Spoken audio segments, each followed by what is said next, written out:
This audio presentation was pre-recorded and edited for brevity and clarity. Hello and welcome. My name is Dr. Jimmy Liu, and I am the Director of Vision Science Programs at BrightFocus Foundation. I am pleased to be your host for today's Glaucoma Chat, How Other Health Conditions Can Affect Glaucoma. Glaucoma Chats are a monthly program presented in partnership with the American Glaucoma Society and supported in part by sponsorship from Glaukos, designed to provide people living with glaucoma and the family and friends who support them with information straight from the experts. The information provided in this program is for educational purposes only and should not be considered medical advice. Always consult a qualified healthcare professional regarding any medical concerns or conditions. Please note that BrightFocus does not endorse or promote any specific brand or product. BrightFocus Foundation's National Glaucoma Research Program is one of the world's leading nonprofit funders of glaucoma research and has supported more than $55 million in scientific grants exploring the root causes, prevention strategies, and treatments to end this sight-stealing disease. Now, today I would like to introduce our guest speaker, Dr. Gupta. Dr. Gupta is a board-certified, fellowship-trained cataract and glaucoma specialist practicing in Scarsdale, New York. She specializes in complex and refractive cataract surgeries. Dr. Gupta has a subspecialty focus in glaucoma with an emphasis on early interventional approaches through laser therapy, procedural pharmaceuticals, and minimally invasive glaucoma surgeries. Dr. Gupta, thank you so much for joining us today. Hi, Jimmy. Thank you. It's a pleasure to be here. Awesome. Okay, so to start off on today's topic of how other health conditions can affect glaucoma, can you briefly explain what glaucoma is and why eye health should be considered part of a person's overall health? Absolutely. So, glaucoma is a disease of the optic nerve. There is a slow, progressive loss of optic nerve tissue, which results in optic nerve damage, which can then cause vision loss. So, unfortunately, it is chronic, it is progressive, and it cannot be cured. But especially if caught early enough, glaucoma is very manageable, very treatable. For the purposes of today, though, it's very important to remember that the eye does not live in isolation from the rest of the body. The optic nerve is a complex structure. It contains neurons, blood vessels, and these structures can be affected by many of the same factors that affect the rest of the body. Glaucoma is not simply about the pressure inside the eye, but it's also about how vulnerable the optic nerve is to that pressure.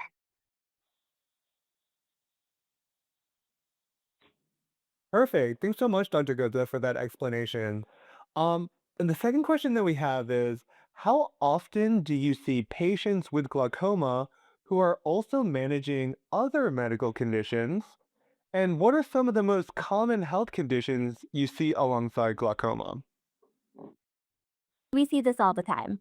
Glaucoma becomes more common as we get older. In fact, one of the biggest risk factors is age. And it's also when we tend to see more conditions like high blood pressure, diabetes, heart disease, other chronic conditions. I'm routinely asking patients if there are changes to their health, their medication, sometimes even at every visit. Any changes to your health, any new medications that you've started. All of that definitely plays a role in the overall health, especially the health of the eye. But I'd say definitely diabetes, high blood pressure, high cholesterol, heart disease, sleep apnea. Those are probably the most common health conditions that we see daily. Got it. Thank you so much. And so our organization, Bright Focus, is a funder of research into Alzheimer's, age-related macular degeneration, and glaucoma. And so, kind of piggybacking off of the previous question, we have also seen studies showing that individuals can develop one or more of these diseases simultaneously.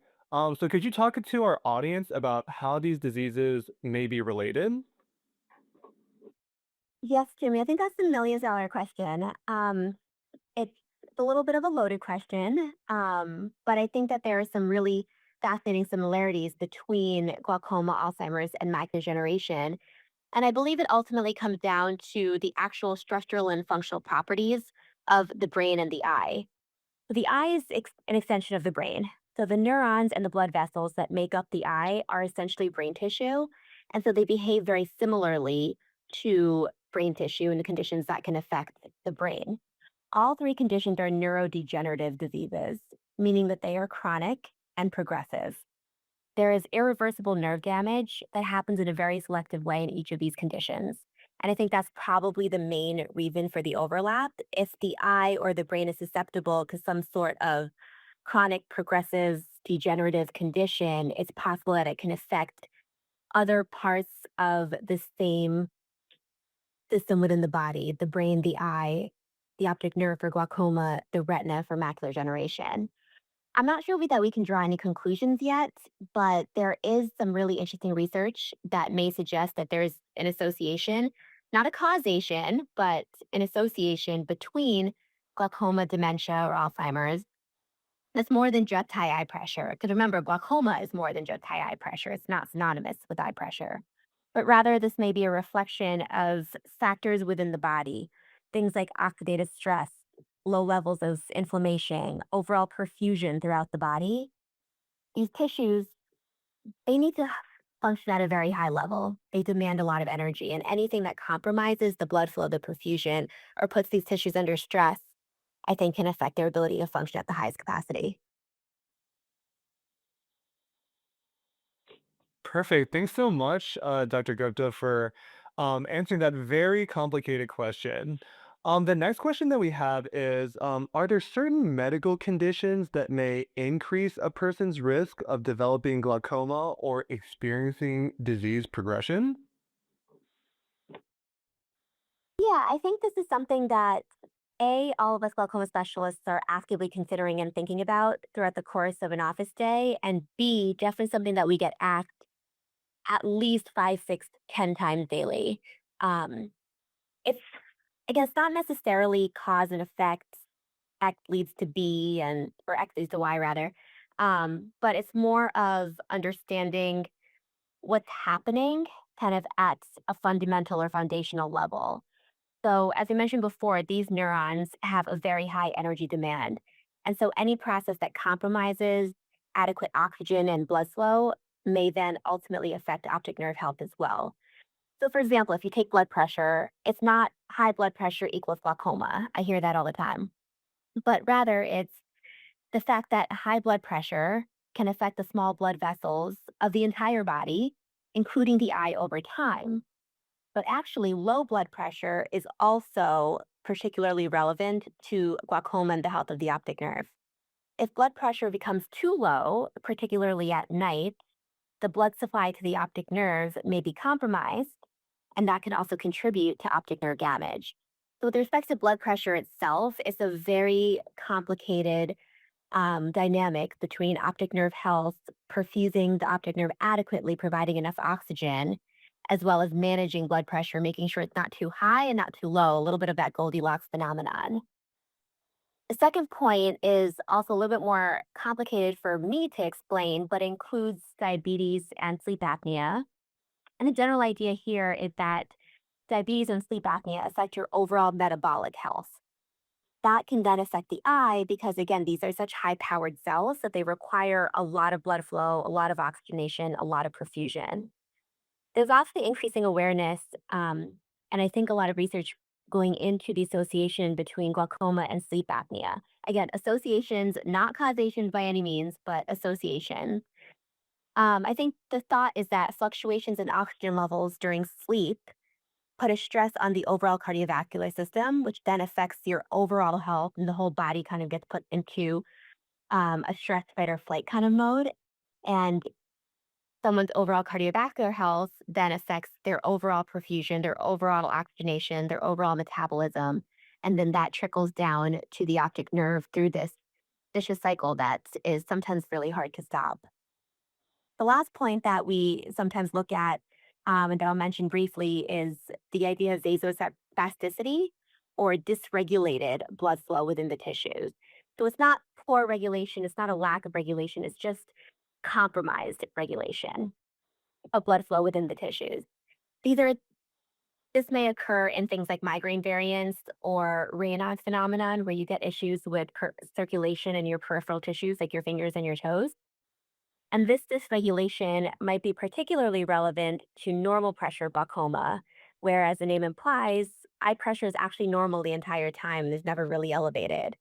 There's increasing emphasis, specifically in normal pressure glaucoma, that it's not the pressure itself, but it's rather the structure of the optic nerve, the vulnerability of the optic nerve, and how the blood vessels within it actually provide an optimized blood flow to this vital structure. In general, though, it's not really a checklist. It's not, okay, high blood pressure, diabetes, etc. It's more of, if I have a patient who's progressing despite what looks like good eye pressure control, I might want to explore some of these things. Look at their blood pressure patterns, coordinate maybe a sleep study to investigate if sleep apnea is something we should be looking into. More of association, someone's getting worse, let's see if we can figure out why.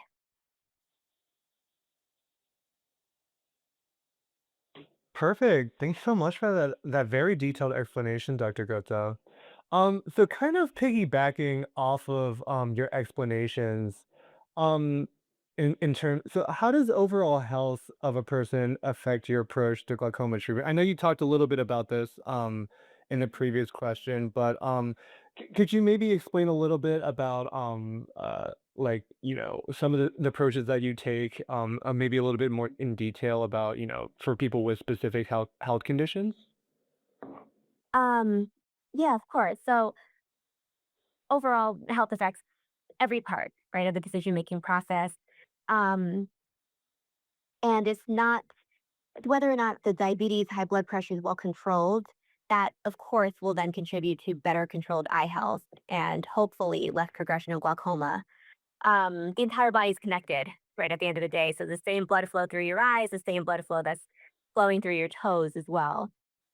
I'm not looking at the eye pressure number specifically in isolation, thinking more about the patient's age, their state of glaucoma, their rate of progression, and a lot of times what their other medications are and their other medical conditions. So, for example, there's a drop timolol, it's a beta blocker. It's very commonly used drop. It's actually one of the standards for SCA research studies. And if somebody has asthma, COPD, respiratory issues, the drop is actually contraindicated because it can make breathing worse. So that's probably a very direct medical condition, directly affects what I can and cannot use to treat glaucoma. The other thing I think that's important to keep in mind and that I really actively think about is a lot of times we're treating older patients who have multiple medical conditions and multiple other medications. Polypharmacy is a legitimate issue and a legitimate concern for a lot of these patients. And so I try not to add to that. I try not to say, oh, you have all of these other medications. Here's yet another one that you have to use. So I really try to utilize treatments like laser therapy, procedural pharmaceuticals, which are extended release medications, minimally invasive surgery with as safe, alternative, and effective ways to reduce eye pressure while also reducing medication burden and not adding to that way in a way that's just going to give more side effects. Great. Thanks so much for that explanation, Dr. Gupta. And so, the next question that we have is how important is it for a glaucoma patient to discuss changes in their general health with their eye care provider? I think importance is 10 out of 10. As I mentioned, I ask about general health at almost every visit. Sometimes 10 to the point where people are coming in 3, 4 times a year. They're kind of like, nope, no changes. I already know what you're going to ask me. No changes, no new medication. But I want to know if there's a new diagnosis, if there's been a major hospitalization or a change in medications. A, because it affects their overall health. B, in terms of hospitalizations, a lot of things in their general life get disrupted, and sometimes even eye drop compliance can be affected through nobody's fault, but eye drops might not be prescribed while they're in the hospital, or they might be forgotten, or the schedule gets mixed up. And that has a direct effect on whether or not their glaucoma remains controlled. Sometimes I do get, "You're just the eye doctor. Why does it really matter?" And they're right. I am just the eye doctor, but I would challenge them with saying, "Is your cardiologist just your heart doctor?" They still want to know everything that's going on. It's just as important for us to know what's happening with the body as it is for other doctors to know what's happening with the eye.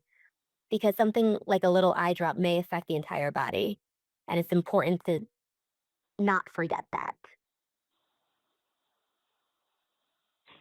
Perfect. Thanks so much, Dr. Gupta, for that explanation. I think, like, just echoing your comments, I mean, I think it's really important for anyone on the call who has glaucoma, who sees their healthcare provider to really, you know, something that may be completely unrelated can, potentially be a good piece of evidence that your healthcare provider can use to help you manage your glaucoma. Yeah, So actually, it's kind of a. Oh, sorry, didn't mean to interrupt you, but kind of no, no, no, the go ahead. next question. I just recalled a patient I had who she has glaucoma. We're treating her pressure, and she was prescribed steroids for something by her primary care physician.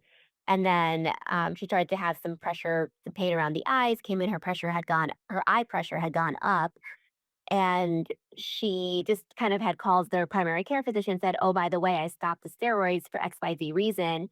And he said to her, "I didn't even know that you have glaucoma, or I didn't realize it crossed it didn't even cross my mind. I'm sorry I even prescribed that for you in the first place." So it's like we want to know what's going on, and every provider wants to know what your condition is, what medications you're on, what eye drops you're taking. It's more kind of interconnected than people may think. Yeah, 100%. Yeah, like these tissues are not in isolation like in your body, they all work together. So, like what you said, it's really important to disclose everything whether you think it's unrelated or not to your healthcare provider because you just never know. Um, so yeah, so kind of piggybacking off to your response in the from what you said previously, you talked a little bit about steroid medications and a specific example that you had. Is there any other prescription medications that also may affect eye pressure or glaucoma treatment? Yes, definitely a few to keep in mind. Just to go back to steroids for a second, or just medications in general, the key is that some people can be affected by certain medications. It is not a blanket statement across the board, but it's certain people, and it has to do more with the anatomy of your eye. And not all eyes develop glaucoma. So if there's an eye that's susceptible to pressure, susceptible to glaucoma, they're more likely to react than an eye that has never had an issue with pressure. So it's not, this next section is not necessarily to scare anybody or anything like that, but some people may react to medications, but not everybody. It's not a blanket statement across the board. There were probably the most important ones to discuss. I'll probably just take an extra second to address steroids specifically. They're extremely useful medications, and oftentimes they're medically necessary for certain conditions. But some people are steroid responders, like the person I had mentioned before, meaning that their eye pressure goes up when they're exposed to steroid medications, whether it's an eye drop, an inhaler, even like for asthma, or oral steroids. Does not happen across the board. And in general, what I try to recommend is if you need a steroid, that's okay, because chances are you need the steroid to help with your breathing if you're in an asthma attack or something like that. You need the steroid. We will treat your pressure. We know how to do that. Just let us know that you're starting a steroid, that you're going to be on the steroid. If we have an estimated duration, that's helpful as well, but we'll figure it out. The key thing is to let us know so that we can manage the eye pressure accordingly. On the non steroid route, there are medications that are important to consider. If someone specifically has a diagnosis of narrow angle glaucoma, where there's clouding of the drainage system in the eye, in this case, I usually ask patients to avoid scopolamine patches, medications for overactive bladder, or more commonly, decongestants like Sudafed, and antidepressants or anti anxiety medications like Prozac. So, another little anecdote, I have a patient that I've been monitoring for a number of years. He has narrow angle glaucoma, and he'd been stable, stable, stable. And the other day, maybe a couple months ago, he came in and his pressures were probably about 15-20% higher than they have been. And the first question I asked was, "Any new medication?" And his wife was kind of kicking herself. She was like, "Oh, shoot, I can't believe I forgot to tell you. We started sertraline, which is usually used for anxiety, depression, but they were trying it for memory in his case." And she said, "She's usually very good about telling me about any change." And she said, "It completely flipped my mind. Could that play a role?" And I said, "It's definitely possible." So she spoke with the psychiatrist, and they decided to stop sertraline or taper off of it, however they did it. We checked his pressure again in about a couple weeks later, maybe 2, 3 weeks later, and it was back to where it was. So these are medications that we definitely can see a direct effect on the eye pressure, but it's in very susceptible people. So again, key point here is let everybody know if there's a new medication and a new change in medication. The To emphasize again, the medications are not the boogeyman. They're important. They are necessary in a lot of ways, but they may carry a risk. So make sure that we're monitoring things adequately and appropriately for each person. Perfect. Thanks so much for that insight, Dr. Gupta. I mean, I think your insights and your examples with the patients that you work with on an everyday basis are so insightful to the people on the chat. So thank you so much. The next question that we have is, what questions should listeners ask before starting a new medication if they have glaucoma? So I know you talked a little bit about this before, but is there anything that our listeners should be aware of about this? I think specifically if it's a prescription medication, sending a message to the ophthalmologist can be helpful. I know I would rather get a phone call or a portal message or anything from a patient rather than not. I always appreciate when someone's being proactive about their health.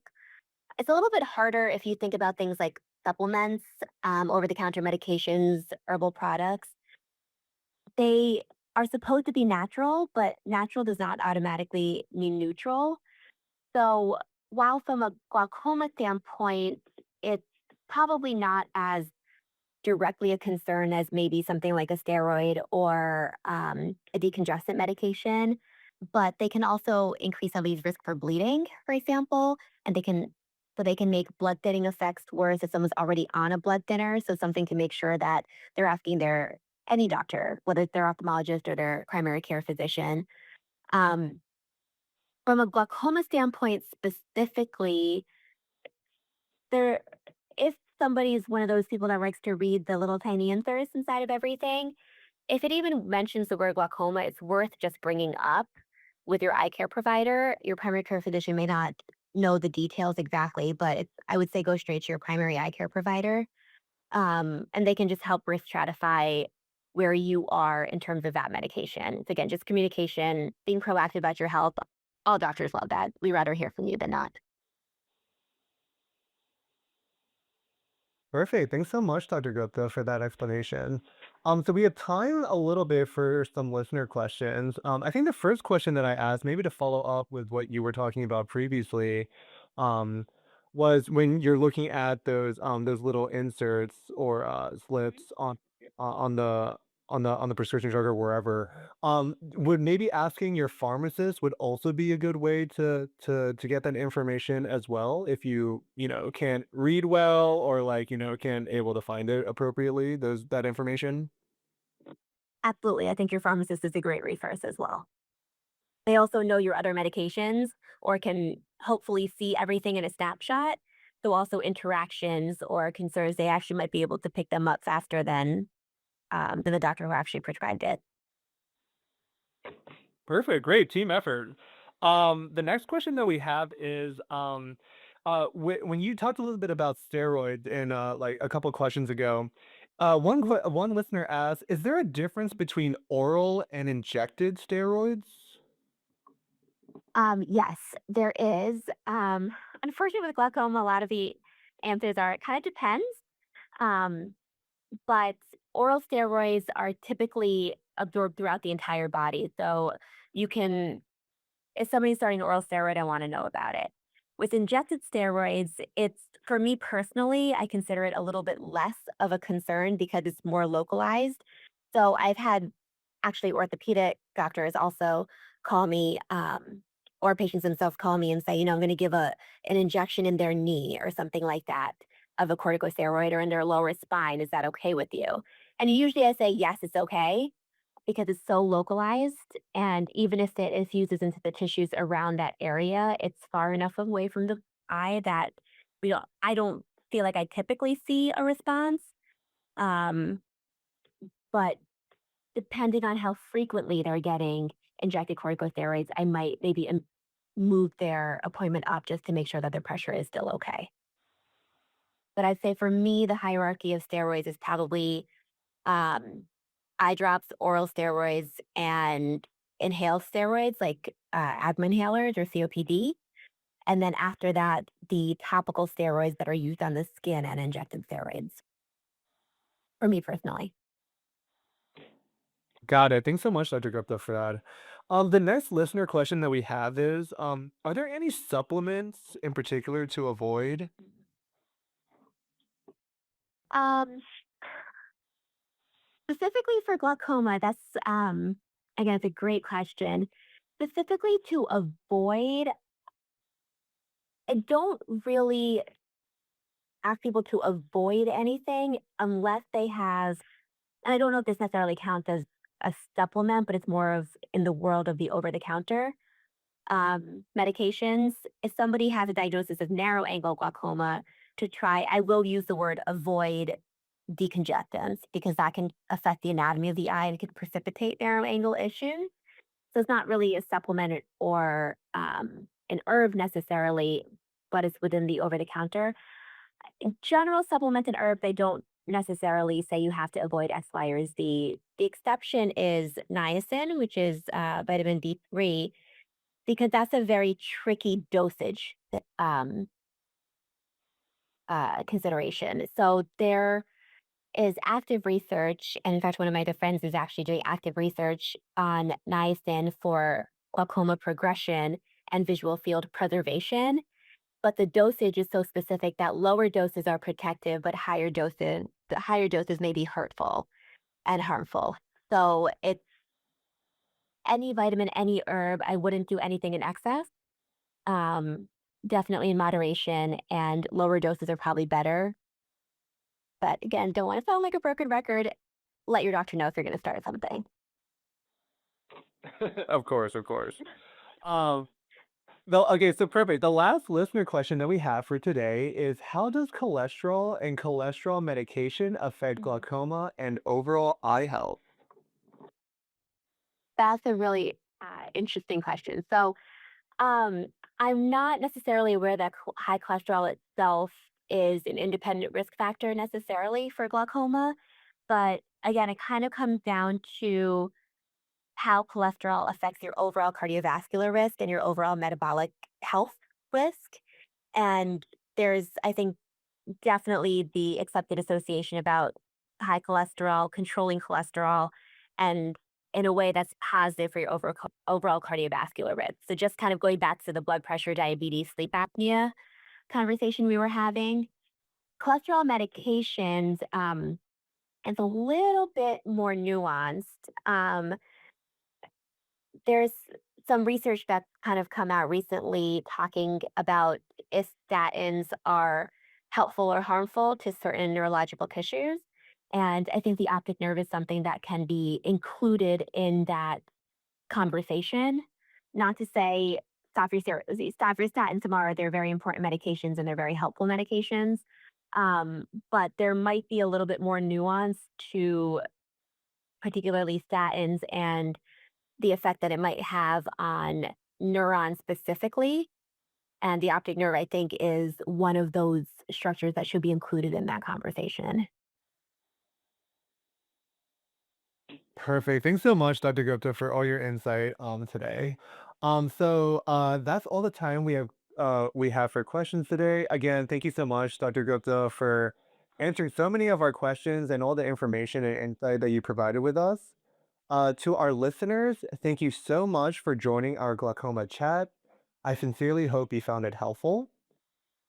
I would also like to mention that both BrightFocus Foundation's and the American Glaucoma Society's websites have a wealth of information about glaucoma.